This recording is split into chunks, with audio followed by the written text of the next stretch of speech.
particularly in the mining. All right, so very warm welcome back.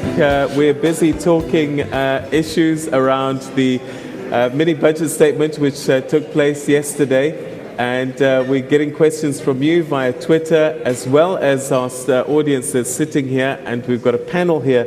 And on my right is the Deputy Minister of Finance who's joined us. If you were watching earlier, we had the Minister of Finance as well talking to us. But let's go straight to our tables now and start at table number 12, where we have, is that Mkhatla Madisha?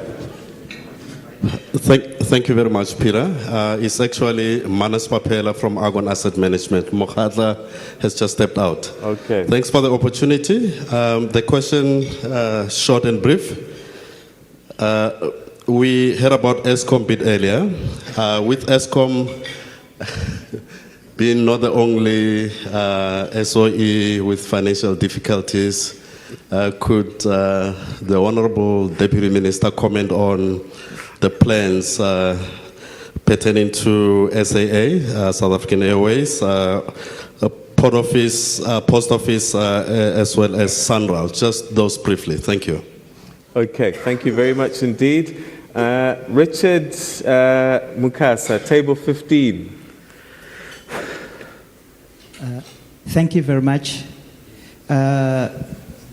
Deputy Minister, my question is on two things. The first one, what plans does the South African government has for South African small businesses to enter the African market? Let me take the East African region, for example. It's seated with more than 240 million people. So if we have small businesses operating in South Africa, where we have a 50 million population and there is competition, when we don't have competition in the 240 million population for which we should aspire to operate in, our small businesses here do have actually the potential to employ more people, to offset that from government. But which plans do you have to facilitate small business in South Africa in entering this African market, which is having so many potential? All right. Last year alone? Let me just help you a little bit as well and help Minister. What do you have in mind already? Because you sound like someone who wants something to happen. What do you have in mind that he could consider? First and foremost, I would like to have South African SMEs participating in big investment programs that are there. There is a rail business that was given which is costing more than $8 billion US. Our groups here, the companies from South Africa, should have taken that tender, but it was taken far east when our people here needs jobs, and we need to have these South African companies with the capacity to go and take up those tenders. Okay. That is my request, sir. All right, I thought there was something like that there. All right, brilliant. And then Pumzile Dendela, table 16. Thank you. Deputy Minister, how will Treasury ensure that the small ministry, economic development, and DTI work together to optimize impact and avoid duplication? Is the ministry considering special tax concessions for small businesses in 2015? Lastly, Mr. Taxman, why is it that SARS will willy-nilly go into businesses' accounts without consultation? Thank you. Okay. Shall we start with SARS? Because why are you going willy-nilly to people's accounts? Well, SARS does not go to companies willy-nilly. There's a process that we follow in terms of which companies we need to do assessments on, based on the historical trends that we have seen in terms of compliance. But also it's within SARS Act that we can go to any entity at any time if and when we think that things are not being done properly. But that is done in accordance to the law. And also in the trend analysis that we have done, if you've been paying your taxes, all of a sudden, payment is no longer being achieved. So it's not a willy-nilly approach. It's an approach that is in compliance with the law. But most importantly, as we have indicated, if companies comply, then there is no need for them to be fearful of SARS. Because SARS is there as an institution of state that is mandated to collect as much revenue as possible to enable government programs to be implemented. So that's the bottom line. Now, this scarecrow that is being looked into, it doesn't exist. It only exists when there is illicit activity. Okay. So if we behave, there's lots of love from SARS. There's a lot of love, but at the same time, we do want people to comply with the law. Okay. All right. So SOEs. And I've only just realized, or just heard, the state of the post office. I'm hoping to go and watch Manchester United play in England, but they've sent tickets. I can't get them, and I hope the match doesn't happen with my tickets stuck at the post office. So I'm just wondering, how have we allowed these things to get to this point, and what are you going to do to manage these SOEs? Okay.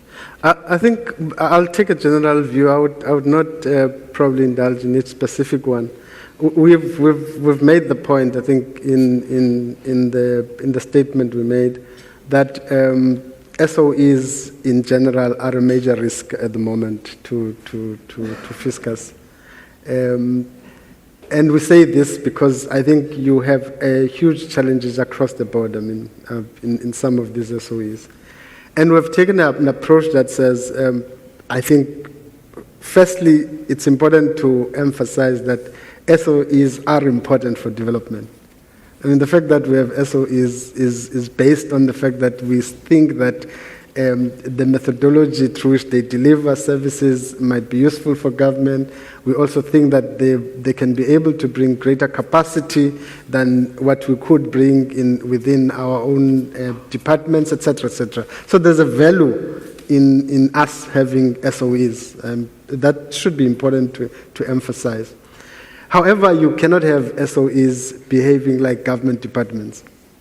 You know, so they have to manage two mandates. One is a mandate about development, that they have a role to play in development, and they must play that role quite effectively. At the same time, they've got to manage another imperative, that is viability, that they must be viable as business entity. That's why we're creating them, because you could get the benefit of driving development, but also ensure that you're doing it through an institution that is viable in itself. So what we've seen happening over the years, and it's not a uniquely South Africa, I think everywhere you have, sometimes there are those problems where they slide into one direction. Either they drive viability to the extreme, no development impact driven, or they slide in the opposite direction. They just drive development and no focus on driving viability. So we have seen that our SOEs, I would argue, and it's probably a personal view, they've veered more towards the developmental side of things without putting emphasis on viability. And sometimes I could also add that you also had other problems of mismanagement that you've had over time, that they were generally badly managed. I mean, and when they are badly managed, you compromise both the development side and the viability side of these things. So the methodology that we've taken, we're taking a comprehensive view as government. We are working on a comprehensive program to try to deal with the issue comprehensively. That will see us coming with a plan that deals with both, but at the same time ensure that no financing will happen outside of their balance sheet. Okay. So in other words, you'll find that when you finance them, you'd also drive them on the back of their balance sheet moving forward. Oh. So that's probably broadly speaking. Maybe we'll make more detailed announcement by February on those issues. Okay, we're under pressure for time. Very quickly, how does he get involved in Amatenda? Look, I mean, I will take the question from a more positive side. I mean, you're probably emphasizing the importance of the small and medium enterprise ministry, basically.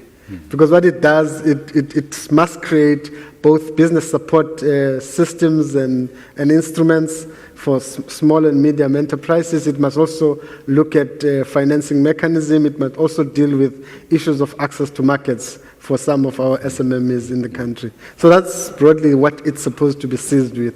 Maybe your question emphasizes that. That's both for tapping into the domestic market, but also, tapping into the market in Africa and elsewhere. All right, last question from the floor. Damaris Fritz, table 14. Okay, you have to be very quick. We've got 2 minutes for the whole thing, so yours is just going to be 20-second question. Active citizenry is what the minister spoke about before he left. Yet at NEDLAC, there's no resources for the NGO sector to get involved. So, Deputy Minister, if you could bail out SAA, why can the NGO sector not get a bailout, which provides the same employment as the government? Thank you. Okay. Did you say NGO? Bail out NGOs just like you bail out SAA. By the way, I could have told you that I come from the NGO sector. That's my route. So you're going to bail them out? No.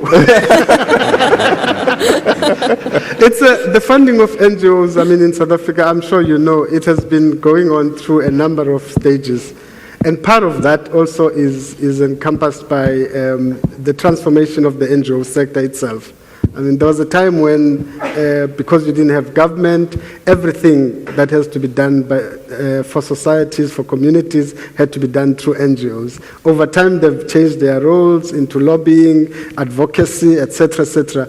I think there is a bigger debate we need to have as a country around the NGO sector to say what should be its role in the new context. Okay. And I don't think we've cracked that debate. All right, and I think I'm going to let you continue this conversation afterwards because we run out of time, unfortunately. But you have a good ear. He used to be sitting where you sat. Ladies and gentlemen, please, a big hand for the Deputy Minister of Finance, the Honourable Mcebisi Jonas.